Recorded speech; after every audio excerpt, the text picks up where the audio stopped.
नमस्कार दोस्तों, Hindi chess based India channel पे मैं निखिलेश जैन आप सभी का हार्दिक अभिनंदन करता हूं। दोस्तों, आप सभी जानते हैं कि कल नॉर्वे चेस में मैग्नस कार्लसन और फाबियानो कैरुआना ने शानदार वापसी की है। हम कोशिश तो करते हैं सबके बारे में अधिकतर अलग अलग वीडियो बनाने के, लेकिन कई बार ऐसा हो जाता है कि कुछ वीडियोस छूट जाते हैं। तो आज के इस वीडियो में थोड़ा हम शॉर्ट में कोशिश करेंगे, लेकिन मैग्नस कार्लसन की वापसी और कैरुआना की वापसी दोनों पर जो है नज़र डालेंगे। तो सबसे पहले आपको स्टैंडिंग दिखा देते हैं कि राउंड 6 के बाद क्या स्थिति है। युवा अलीरेजा फिरोजा जो है वो पहले स्थान पर पहुंच गए हैं, 13 पॉइंट उन्होंने बना लिए हैं। मैग्नस कार्लसन उनके ठीक पीछे हैं। अभी कार्लसन को अलीरेजा से मुकाबला खेलना बाकी है, इसीलिए कार्लसन के यहाँ पे काफ़ी चांस हैं कि वो टूर्नामेंट अभी भी जीत सकते हैं। आरुनियन तीसरे स्थान पर, कैरुआना चौथे स्थान पर 10 पॉइंट के साथ। तो ये चारों में ही अभी रेस है, बाकी तो जॉन डूडा और आर्यन तारी काफ़ी पीछे नज़र आते हैं। खैर, सबसे पहले बात करते हैं कार्लसन और डूडा के मुकाबले में। एक दिन पहले ही जॉन डूडा ने मैग्नस कार्लसन के 125 मुकाबलों से चला आ रहा अपराजित रहने का रिकॉर्ड जो है उसको ब्रेक किया था, या यूँ कहें कि उनके अपराजित क्रम को रोक दिया था। अब उन्होंने जो मैग्नस कार्लसन ने वापसी की अगले दिन, वो बड़ी जानदार थी। मुकाबला शुरू होता है D4 से। कार्लसन यहाँ पे वाइट और डूडा जो है यहाँ पर ब्लैक पीसेस से खेल रहे थे। D4, D5, C4, C6, E3, night F6, night C3। तो बिल्कुल QGD से ये होता हुआ लग रहा था, लेकिन बाद में स्लाव में पहुंच जाता है। E6 के बाद B3, बिशप B2, और यहाँ पर बहुत ही आराम से आप कह सकते हो कि दोनों तरफ से अपने मोहरे जो है वो शुरुआत में निकाले गए, और कहीं से भी ऐसा नहीं लगा कि मैग्नस कार्लसन बहुत ही आक्रामक मूड में कुछ खेलने आए हैं। बिल्कुल शांत तरीके से गेम चल रहा था। तो bishop D3, night BD7, night GE2, यहाँ पर बिशप D6 खेलते हैं, और तो ब्लैक भी बिल्कुल सही, कासल कासल। तो ऐसा लगा कि बहुत ही गेम जो है सॉलिड होने वाला है और काफ़ी लंबा गेम चलेगा आज। लेकिन नाइट G3 यहाँ पर वाइट खेलता है, तो 10 चालें हो गई थी और किसी को भी अंदाज़ा नहीं था कि अगली 16 चालों में ये गेम खत्म हो जाएगा। ठीक है, तो ये देखिए इसके बाद गेम कैसे आगे बढ़ता है। तो ब्लैक यहाँ पे खेलता है C5। यहाँ पर शायद रुकी 8 वगैरह खेलना ज़्यादा बेहतर हो सकता है, बट ब्लैक जो खेल रहा है C5, इसमें गलत कुछ इसीलिए नहीं है क्योंकि ऑलरेडी उनके सारे पीसेस निकले हुए हैं। तो यहाँ पर सेंटर से स्ट्राइक लेना में गलत कुछ नहीं है। अब देखिए यहाँ पे कार्लसन क्या खेलते हैं। कार्लसन खेलते हैं C×D5। अब यहाँ से जो है वो मामला बदलता है। कार्लसन एक प्रकार से, अगर आप थोड़ा ध्यान से देखोगे तो कार्लसन एक पॉन ऑफर कर रहे हैं। अब देखिए आगे क्या होता है। C×D4, सो नाइट CE4 कार्लसन ने खेला यहाँ पर, मतलब पॉन को वापस नहीं मारा अभी यहाँ पर। ओके, तो अपोनेंट ने खेला नाइट बिशप G3, बिशप दिया अपना, नाइट G3, D×E3, तो D×E6, so E×F2 with check, है ना। तो चेक आया यहाँ पर, तो रुक F2 और F×E6। अब इस पोजीशन को अगर आप ध्यान से देखो तो आप देख सकते हो कि वाइट के पास 4 पॉन है, ब्लैक के पास 5 पॉन है। लेकिन ब्लैक ने खोया क्या है। एक, ब्लैक ने ये जो स्ट्रक्चर आप देख सकते हो यहाँ पर, जिस तरीके से ये पॉन जो है वो थोड़ा सा अकेला हो गया है, कमज़ोर पड़ गया है, तो इस पर अटैक होगा। दूसरा, उसके पास जो एक डार्क कलर का बिशप था वो बिशप दे दिया गया है। ठीक है, अब देखिए गेम में क्या होता है। अभी वाइट के पास ये जो डबल बिशप है, ये कैसे जो है गेम में प्रेशर बनाते हैं। सो मैग्नस कार्लसन ने खेला क्वीन E2। क्वीन E2 का पर्पज़ अभी क्या है कि सीधा सीधा E6 पे प्रेशर डालना। ये दोनों रुक, यहाँ पे ये जो रुक है इसके लिए भी पीछे से रास्ता जो है वो तैयार कर दिया गया है। ओके, यहाँ पर ब्लैक को के पास कई तरह के रास्ते हो सकते थे, जैसे रुक F7 वगैरह। इससे पहले भी मुकाबले हुए हैं इस लाइन में एक्चुअली। तो जो रुक F7 करके मैच हुआ था, माटलाकोव एक प्लेयर हैं, बढ़िया प्लेयर हैं, 2700 के प्लेयर रहे हैं। उन्होंने ये ब्लैक पीसेस से खेला था मुकाबला, और ये मुकाबला वो हारे थे हालांकि। तो यहाँ पे ब्लैक ने क्या खेला, ब्लैक ने खेला नाइट C5। ओके, अपने पीस को इंप्रूव किया, बिशप पर अटैक किया। तो मैग्नस कार्लसन ने चुपचाप पहले बिशप C2 यहाँ पर बचा लिया। अब देखिए आपको पता लगेगा कि कैसे सिर्फ एक चाल पूरे खेल को ख़राब कर सकती है। यहाँ पर एक बार फिर से देखिए, इस पीस को इन्होंने हटाया, विद द टेम्पो लिया। इसकी शायद इतनी ज़रूरत नहीं थी। यहाँ पर आप अपना रुक कभी भी एक्टिवेट कर सकते थे। ठीक है, तो बिशप A6, क्वीन E1। अब आपको दिखेगा कि आने वाले समय में जो अगली कुछ चाल, पिछली कुछ चालों में जो 2 पीस टेम्पो के साथ आए, नाइट D7, बिशप को पीछे हटाया, ये बिशप आया, इस क्वीन को यहाँ पे पीछे हटाया, ये दोनों के दोनों पीस जो है वो एकदम आउट ऑफ प्ले हो जाएंगे। मतलब अब वाइट का मेजर कंसर्न क्या है, वाइट का मेन क्या है, यहाँ पर अटैक करना है। ठीक है, ओके, मैच में क्या हुआ, इन्होंने खेला क्वीन E8। और अब देखिए ये एक चाल कैसे वाइट को मौका देती है। यहाँ पे सही क्या था, यहाँ पे नाइट D5 खेलना चाहिए था, और जितना जल्दी हो सके कुछ मोहरे यहाँ से एक्सचेंज होने चाहिए थे, खासतौर पे ये रुक। अभी जैसे मान लीजिए रुक D1, सो रुक F2, क्वीन F2, और उसके बाद क्वीन G5। ये ब्लैक का पोजीशन जो है वो काफ़ी बेहतर है। अब गेम में क्या हुआ वो आपको दिखाते हैं। गेम में सिर्फ एक गलत चाल, क्वीन E1 का जवाब क्वीन E8 से दिया, और इसके बाद देखिए क्या होता है, रुक D1। यहाँ पे भी आखिरी चांस था, रुक D8 खेलना चाहिए था, लेकिन रुक D8, क्वीन D8, B4 आता, इसको अनस्टेबल, ये जो C5 का नाइट है उतना अच्छा है नहीं, उसको वापस जाना पड़ेगा। नीचे आओगे आप तो क्वीन इंटू E6 आ रहा है, ऊपर जाओगे तो वैसे भी क्वीन इंटू E6 आ रहा है, तो ये पोजीशन बनती जो कि वाइट को ही फेवर करती। तो पहली तो मिस्टेक हुई, क्वीन E8, वहाँ पे तुरंत नाइट D5 करके पीस एक्सचेंज करना था। लेकिन क्या होता है कि इतना जो हम बात कर रहे हैं बाद में एनालिसिस करके कि ये करना चाहिए था, वो करना चाहिए था, बोर्ड पे गेम की स्पीड क्या है वो वाकई समझ नहीं आ रहा होता है। ये उसी को समझ में आता है जिसने स्टडी की होती है। तो कार्लसन समझ रहे थे, लेकिन डूडा को समझ नहीं आ रहा था। डूडा अपने हिसाब से कोई ख़राब चालें नहीं खेल रहे थे, लेकिन ये कार्लसन ने एक प्रकार से दिखाया कि उनकी स्ट्रेंथ क्या है। रुक D1, रुक C8, और अब देखिए इसके बाद एक एक चाल जैसे ब्लैक को भारी पड़ती चली गई। सबसे पहले कार्लसन ने क्या किया, उनके इस नाइट को जो है पीछे की तरफ धकेला। अब आप देखिए नाइट के पास स्क्वायर्स नहीं है। Okay, night B7। अब इसमें मज़ेदार चीज़ देखिए, क्वीन, ये बिशप सॉरी किसी काम का नहीं है, ये नाइट भी काम का नहीं है। अब यहाँ पर इस पूरी पोजीशन में ये देखिए, ये रुक भी यहाँ पे बैठा है, लेकिन अभी क्या कर रहा है वो सवालों के घेरे पे है। तो कोई भी पीस जो ब्लैक का है वो ज़्यादा एक्टिवेट नहीं है। सिर्फ और सिर्फ यहाँ पर ये जो नाइट बैठा हुआ है ये एक अच्छा पीस है जो पोजीशन को डिफेंड कर रहा है, खास तौर पे ये दो बिशप के खिलाफ, यहाँ पर सॉरी ये जो दो बिशप के खिलाफ। तो अभी इन्होंने क्या किया, सबसे पहले तो B4, नाइट को पीछे भेजा, नाउ नाइट E4, जो सबसे अच्छा आपका खेल रहा पीस है उस पर हमला कर दिया। ओके, सो यहाँ पर अगर मान लीजिए कि आप देख सकते हो कि ये तो अगर कोई नाइट E4 मार दे तो ये तो सीधा सीधा जो है वो गेम जो है उनका ख़राब हो जाएगा, क्योंकि क्वीन E4 के आने के बाद स्थिति बहुत नाजुक हो जाएगी। यहाँ पर इवन आप अगर G6 खेलोगे तो उसके बाद यहाँ पर स्थिति जो है वो बहुत ख़राब होती चली जाएगी। खैर, मैच में क्या हुआ, मैच में इन्होंने खेला नाइट D5, नाइट को हटा लिया। अब देखिए मैग्नस कार्लसन ने कैसे कैलकुलेशन किया। सबसे पहले रुक into F8, queen into F8। Now ये जो बिशप पे देखिए, यहाँ पे प्रॉब्लम ये है कि अगर ये नाइट G5 जाएंगे ना तो ब्लैक तैयारी करके बैठा हुआ है, यहाँ पर ये मार सकता है। तो स्थिति जो है थोड़ी सी, तो सबसे पहले क्या किया, अपने बिशप को बचा लिया, यहाँ पर बिशप B1।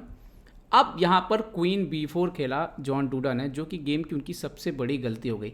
हालांकि वो यहाँ पर और कुछ भी खेलते, जैसे मान लीजिए कि वो यहाँ पर क्वीन E7 वगैरह खेलते, तो वाइट का प्लान क्या था, वाइट सिंपल जाता नाइट G5।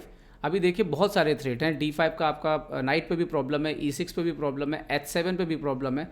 तो मान लीजिए आप क्वीन इंटू G5 तो मारते अगर, तब तो क्वीन इंटू E6 के बाद गेम खत्म हो जाता। और अगर आप नाइट F6 वापस जाते इस पोजीशन में तो बिशप इंटू F6 आ रहा था, क्वीन इंटू F6, तो bishop into H7, even king यहाँ आए तो नाइट इंटू E6, और किंग अगर अंदर जाए तो क्वीन H4 के बाद गेम खत्म हो जाएगा। तो इतना ज़्यादा उनके ऊपर प्रेशर बन चुका था इस पोजीशन को, मतलब सबसे बड़ी बात है कि फील नहीं हो रहा था कि कितना कुछ हो रहा है बोर्ड पर। और अचानक जो है क्वीन B4 जो है बहुत बड़ी ब्लंडर साबित हुआ। क्यों? क्योंकि नाइट F6 चेक आ गया। हम देख सकते हैं कि आप नाइट इंटू F6 तो मार नहीं सकते, आपका क्वीन चला जाएगा। और अगर जैसा कि मैच में हुआ, अगर आप G इंटू F6 मारते हैं तो क्वीन इंटू E6 के बाद गेम खत्म हो जाएगा। मैच में क्या हुआ, मैच में किंग H8 खेला, उन्होंने नहीं मारा। ओके, तो जैसे ही नहीं मारा तो क्वीन इंटू E6, रुक बचाइए, अभी C8 के रुक पर अटैक है। उन्होंने खेला रुक A8, but queen into D5 के बाद फाइनली जो है यहाँ पर रिज़ाइन कर दिया जॉन डूडा ने। क्यों रिज़ाइन कर दिया? क्योंकि आपके पास पीस रिकवर नहीं हो रहा है। अगर आप क्वीन B2 मारेंगे तो क्वीन E4 के बाद जो है ये गेम नहीं बचेगा, जैसे G6 तो क्वीन E7, ये गेम जो है रिज़ाइन करना पड़ेगा जॉन डूडा को एनीवे। तो क्वीन इंटू D5 के बाद जॉन डूडा ने ये मैच दोस्तों रिज़ाइन कर दिया। तो अब मुकाबला देखते हैं करवाना का, ठीक है। तो कार्लसन ने तो बेहतरीन वापसी की। अब करवाना जो कि अरोनियन से एक दिन पहले हार गए थे, तो उनका मुकाबला जो है, उनका मुकाबला कैसा रहा उस पर एक नज़र डालते हैं। तो फाबियानो करुआना यहाँ पर, ठीक है। तो करुआना खेल रहे थे अरोनियन से, जिनसे वो एक दिन पहले हारे थे। अब ये मुकाबला भी बड़ा इंटरेस्टिंग कैसे, मैं आपको दिखाता हूँ। E4 C5 करुआना इसमें ब्लैक पीसेस से खेल रहे हैं। ओके, नाइट F3 E6 में थोड़ा तेज जाऊंगा ताकि बहुत लंबा वीडियो भी ना बन जाए। D5 into D5, queen into D5, D4, night F6, यहाँ पर night A3, night C6, bishop E3। तो ओपनिंग चलिए विल भी ठीक ठाक यहाँ पर सब कुछ चल रहा था। C into D4, night B5। जरूर यहाँ पर ब्लैक जो है ओपनिंग थोड़ी अच्छी कर सकते थे, लेकिन देखते हैं queen D7, night BD4, A6, bishop D3। तो वाइट के जो है डेवलपमेंट आप देखिए काफ़ी अच्छा चल रहा था ओपनिंग से ही। बिशप D6, कासल, और यहाँ पर उन्होंने खेला नाइट E7 जो कि नॉवेल्टी है, इसमें नॉर्मली कासल किया जाता है। अब यहाँ पर अरोनियन खेलते हैं क्वीन C2, करुआना खेलते हैं castle, bishop G5, night G6, रुक D1। तो एक एक करके सारे मोहरे जो है यहाँ पर अरोनियन अपने सेंट्रलाइज करते जा रहे हैं। तो आप इमेजिन नहीं कर सकते कि वाइट कैसे ये मुकाबला हार सकता है। क्वीन C7 खेला। अब यहाँ पे देखिए कि ब्लैक को कोई चिंता नहीं है कि आप हमारा ये पॉन इस नाइट को मार के पॉन डबल कर दीजिए, कोई चिंता नहीं है यहाँ पर ब्लैक को, क्योंकि उसको लगता है कि यहाँ पे डबल बिशप उसके ज़्यादा मायने रखेंगे गेम में। ओके, वाइट खेलता है रुक F1। अरोनियन अपना आखिरी जो पीस है समझ लीजिए उसको भी बोर्ड पर ले आते हैं। तो उस हिसाब से आप तुलना करेंगे तो वाइट यहाँ पर क्लियर बेटर नज़र आ रहा है। बिशप D7 अपना आखिरी पीस निकालते हुए अरोनियन, लेकिन अभी भी उनके रुक जो है वो एक्टिवेट नहीं है। यहाँ पर अरोनियन ने G3 खेला एक बार, ताकि बिशप और क्वीन की जो बैटरी है इनको थोड़ा सा जो है कमज़ोर किया जा सके, जो इस टू वॉर्स जो है अटैक कर रही है। ओके, रुक Fe8। अब ये वो मोमेंट आता है जब अरोनियन को गेम में जो है कुछ फ़ायदा दिखता है। अरोनियन खेलते हैं बिशप इंटू F6, अपना बिशप देते हैं, पॉन स्ट्रक्चर डैमेज करते हैं, G-F6 और H4 करके अटैक करना शुरू कर देते हैं।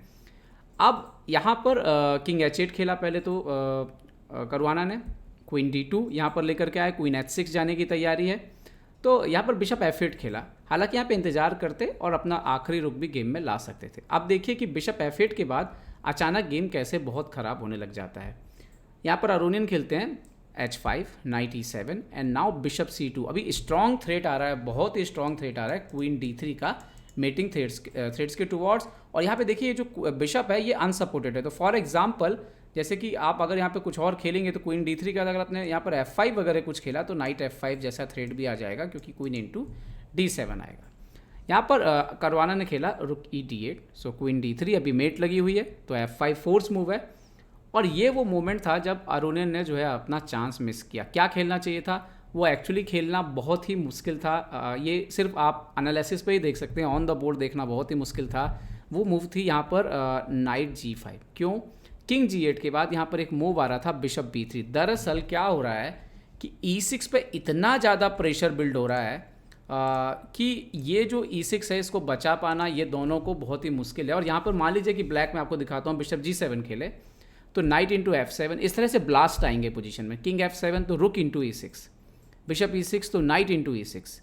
और यहाँ पे देखिए अगर आप रुक D3, ये सिर्फ मैंने एक एग्जांपल दिया है आपको, नाइट इंटू C7 और चेक, और उसके बाद आप रुक इंटू D3 मार दें और वाइट 2 पॉन अप रहेगा।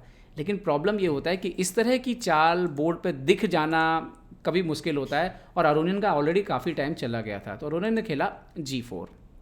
ओके, उनके अपोनेंट खेलते हैं F6, अरोनियन ने खेला G5।